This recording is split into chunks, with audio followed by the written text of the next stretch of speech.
Assalamualaikum warahmatullahi wabarakatuh. Selamat sore. Perkenalkan kami dari kelompok 10. Di sini kami akan menjelaskan tentang tugas besar machine learning. Namun sebelum itu, izin kami perkenalkan diri. Saya sebagai pembicara pertama yaitu Agin Permana Suara dengan NIM 130522000101 dan teman saya.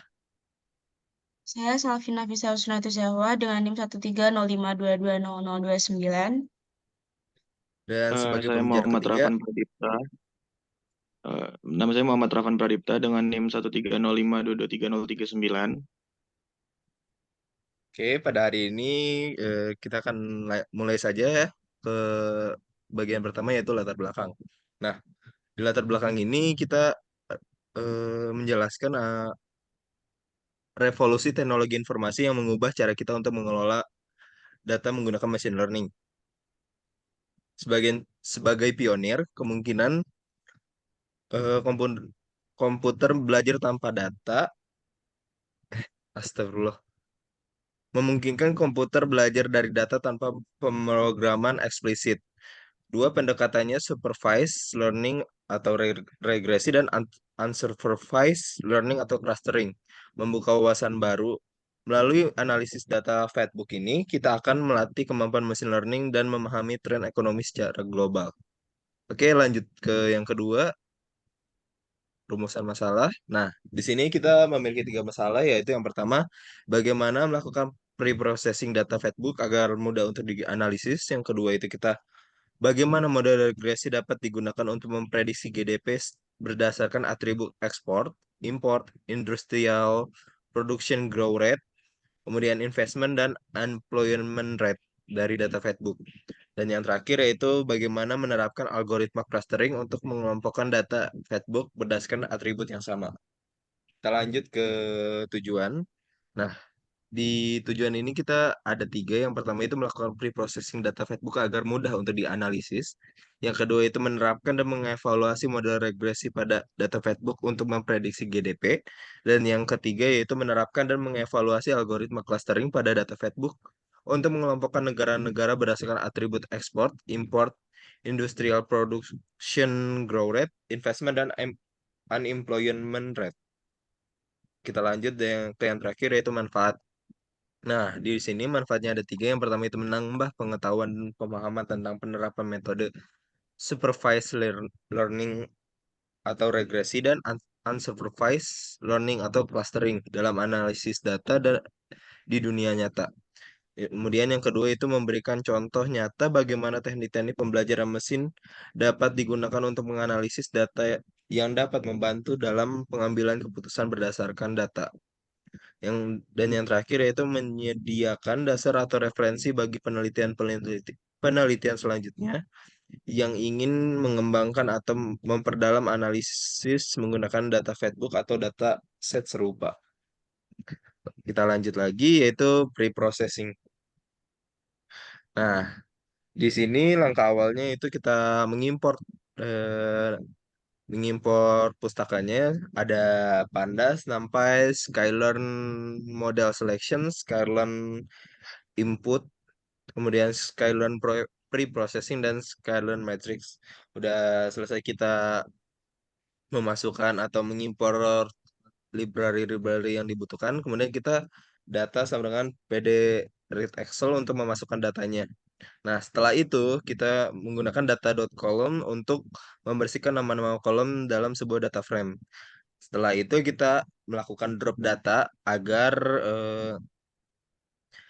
data-data yang kita inginkan saja yang berada di situ dan tidak membuat pusing serta agar lebih mudah untuk diolah. Kemudian setelah itu kita data.replace agar eh, mengubah spasi tunggal menjadi NA lalu menghapus semua baris yang memiliki NA kemudian agar efektif membersihkan data dari entry kosong atau hampir kosong. Oke, lanjut. Nah, kemudian kita mengecek apakah datanya masih ada yang nol atau enggak. Kalau misalkan udah nggak ada yang nol, kita lanjut ke kode selanjutnya yaitu export GDP dan import. Kita hilangkan tanda kita hilangkan simbol-simbolnya seperti dolar dan tanda petik. Kemudian kita ubah semua kolomnya menjadi numerik, yaitu yang ekspor, GDP, import, industrial investment dan unemployment rate. Dan kita ubah ekspor GDP dan importnya ke integer. Oke, selanjutnya.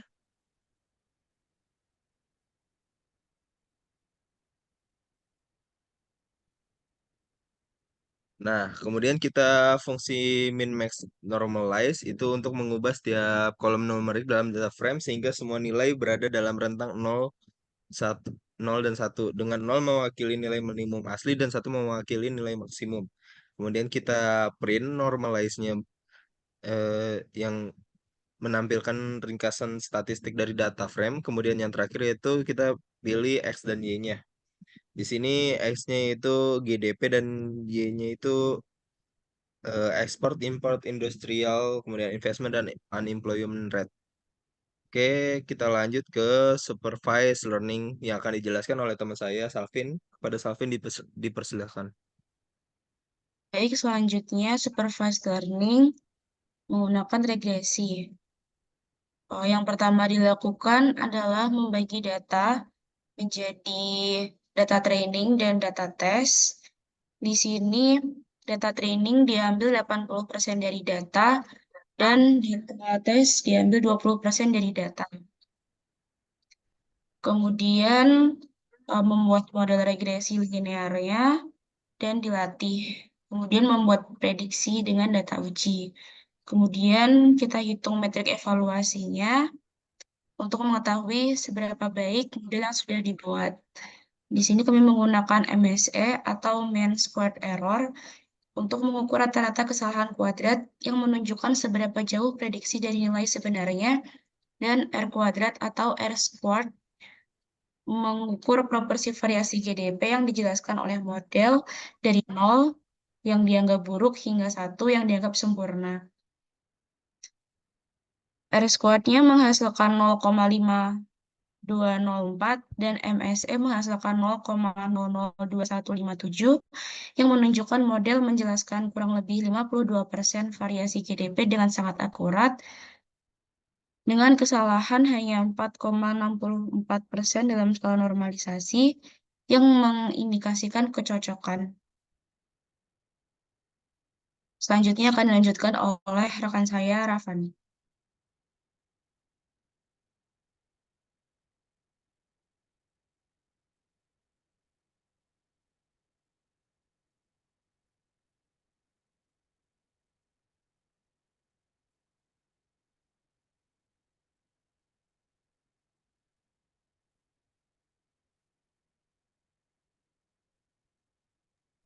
Oke, selanjutnya adalah unsupervised learning, yaitu adalah metode clustering. Boleh next, oke. Untuk fungsi-fungsinya, sebenarnya terdapat kurang lebih 3 ya untuk membuat clustering ini, dan kita menggunakan k-means. Yang pertama adalah Euclidean distance. Euclidean distance adalah untuk menghitung jarak Euclidean sebenarnya antara dua titik di ruang berdimensi n, jadi entah 2 atau 3 dan seterusnya. Lalu ada complete steroid untuk menghitung steroid baru dan mengambil rata-rata dari titik-titik data dalam tiap klasternya. Ini dilakukan dengan mengakses titik-titik data berdasarkan indeks dan klaster, menghitung rata-rata sepanjang setiap fitur, dan mengembalikan hasilnya sebagai array NumPy yang berisi centroid baru untuk masing-masing klasternya. Lalu fungsi k-means ini mengimplementasikan algoritma k-means clustering dengan memvalidasi parameter input, menginisialisasi centroid awal. Nah, menginisialisasi centroid awal nanti itu menggunakan yang compute set centroid secara acak, mengiterasi hingga jumlah iterasi maksimum atau hingga centroid tidak berubah. Lalu mengumpulkan titik data ke centroid terdekat dan menghitung centroid baru berdasarkan klaster yang terbentuk, serta mengidentifikasi iterasi jika centroid tidak berubah lagi. dan mengambil sentroid final dan klaster yang terbentuk. Jadi ini fungsi K-means ini mengimplementasikan algoritma K-means yang dimana dia juga akan mengembalikan sentroid dan klaster-klaster yang eh, di apa ya ditemukan ketika K-means ini dijalankan gitu, yang terbentuk gitu. Oke, lanjut. Oke, lalu ada fungsi calculate WCS yaitu menghitung within cluster sum of square yang dengan memanggil si fungsi K-means sebelumnya untuk mengklasterisasi data X menjadi K-cluster itu atau berapa kelompok gitu. Nah, menginisiasi variabel WCS dengan nilai 0, mengiterasi melalui setiap cluster untuk menghitung jarak kuadrat antara setiap titik data dalam cluster dan sentroidnya, serta menambahkan ke total WCS, kemudian mengembalikan nilai WCS yang telah dihitung. Lalu ada si silhouette score. Nah, silhouette score ini untuk menghitung si skor siluetnya ya. Itu tuh berguna untuk menilai kualitas cluster dengan menganalisisi array distance untuk menyimpan skor siluet setiap titik, melakukan iterasi melalui setiap titik data, menghitung jarak intra-cluster A dan jarak antar cluster B. Untuk setiap titik, menghitung skor siluet untuk setiap titik sebagai B min A per max A, B dan mengembalikan rata-rata skor siluet itu sebagai si hasil akhirnya.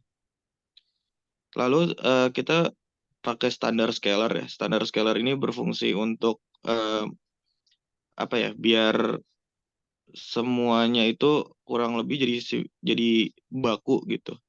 Lalu kita masukkan ke kita pakai standar scalar ini untuk si variabel x-nya, lalu kita simpan ke xcal. Oke, lanjut. Oke, sekarang kita mencoba untuk menjalankan k-means clusteringnya. Misalkan kita pilih 3 cluster ya. Kita simpan si k-means, nilai fungsi k-means itu ke variabel centroid dan cluster. Oke, setelah klasterisasi, kode tersebut menampilkan centroid dari setiap cluster dan anggota dari masing-masing cluster. Output ini akan memberikan gambaran tentang pusat dari setiap cluster dan titik data mana yang termasuk dalam tiap cluster. Nah, hasil klasterisasi tersebut akan memberikan informasi tentang lokasi pusat dari tiap cluster atau centroid ya, dan anggota dari masing-masing cluster. Nah, ini akan membantu pemahaman kita tentang bagaimana data yang telah dikelompokkan menjadi klaster berbeda berdasarkan atribut-atributnya. Next.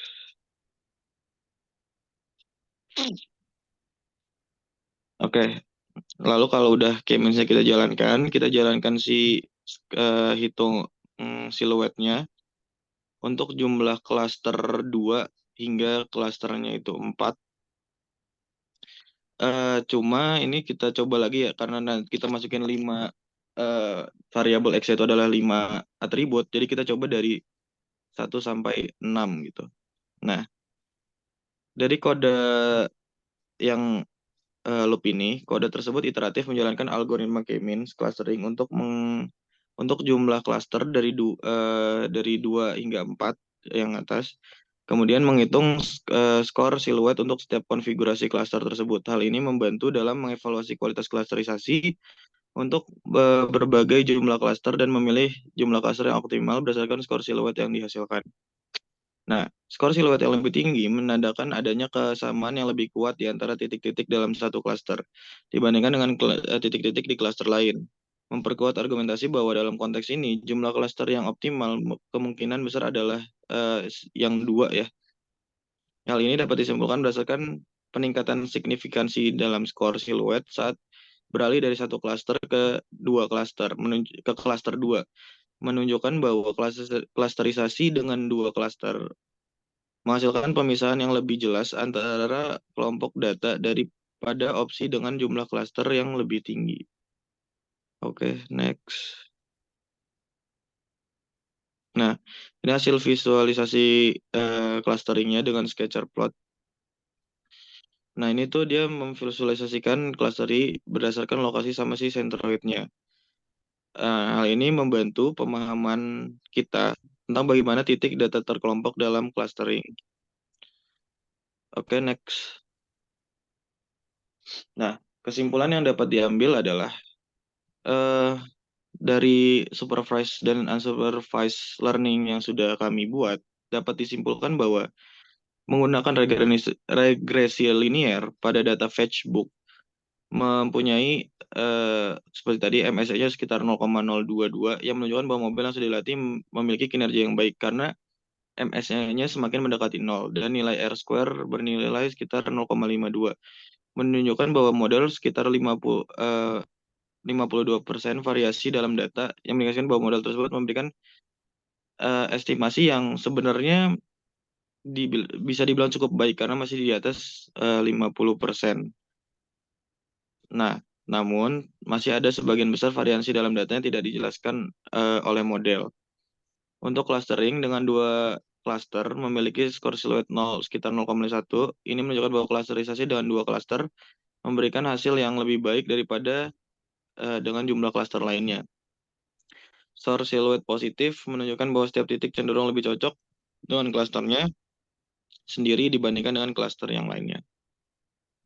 Sekian dari kelompok kami yang bisa kami presentasikan. Kurang lebihnya mohon maaf. Assalamualaikum warahmatullahi wabarakatuh.